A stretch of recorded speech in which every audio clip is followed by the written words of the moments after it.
बंधुगण आम पूर्वर साइबर अपराध संपर्क में आलोचना करते आमर जो साइबर अपराध घटुची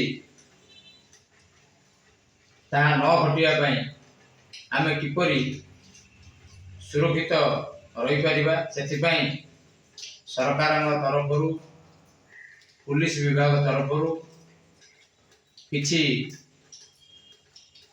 साइबर सुरक्षा निर्देशावली रही जहाँ आम जाना।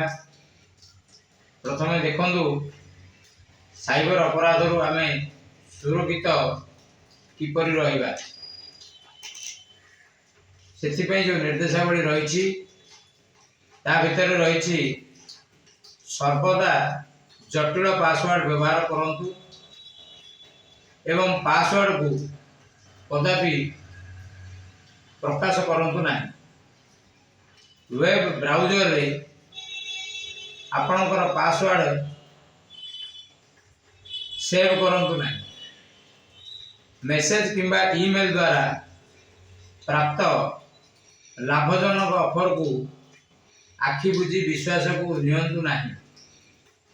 केवल विश्वस्त उत्सरू सॉफ्टवेयर बा आप ओ फाइल डाउनलोड करंतु एवं सेमानकर व्यवहार तथा उपयोगिता उपरे निर्भर करी आप गुड़ी को डाउनलोड करंतु।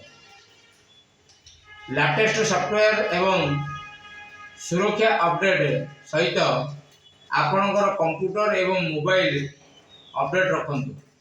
कौनसी अज्ञात व्यक्ति द्वारा पठा जाइथिबा लिंक को क्लिक करंतु नहीं।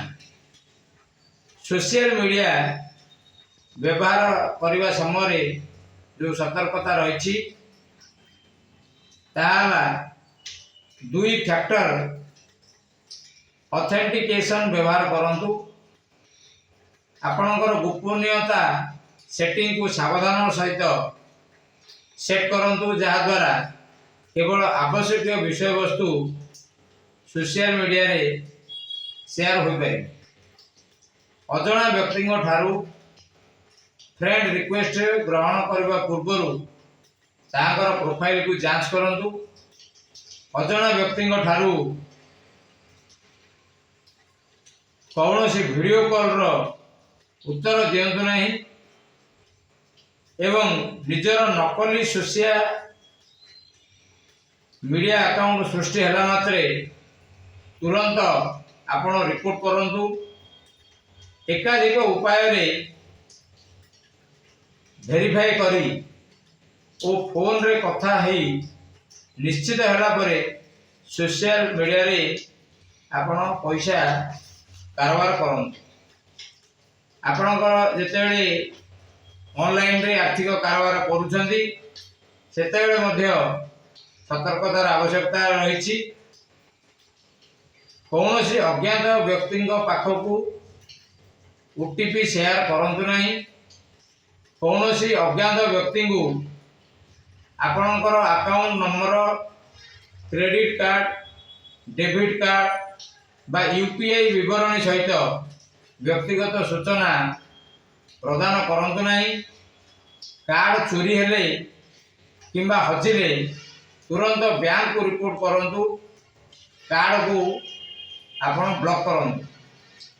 अजणा क्यूआर कोड स्कैन करंतु नहीं एवं कहाठारू टंका ग्रहण करने समय पिन नंबर मध्य दियंतु नहीं।